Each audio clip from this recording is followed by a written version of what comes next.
Ó, esse daqui foi o disparo de fuzil. Pessoal, gerou muita curiosidade, né, agora o vídeo anterior, a questão da lancha que os piratas usavam lá no rio.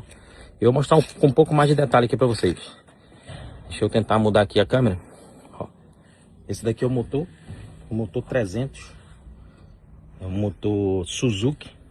Esse motor, ele não, aparentemente ele não presta mais. Ele deve estar deve estar batido, ele não tem, tá todo acabado aqui. Pode ser que eles tenham parado ela para trocar o motor por algum motivo, não sei.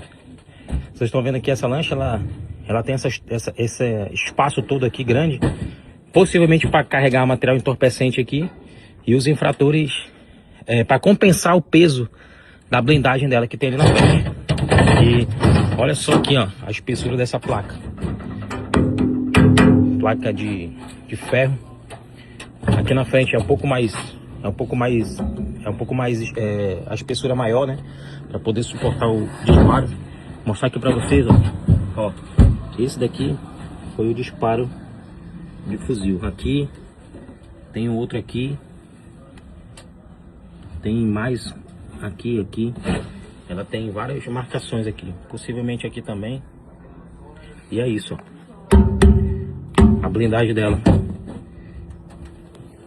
Só para tirar dúvida lá de quem tava pedindo para ver melhor a blindagem dela. Valeu.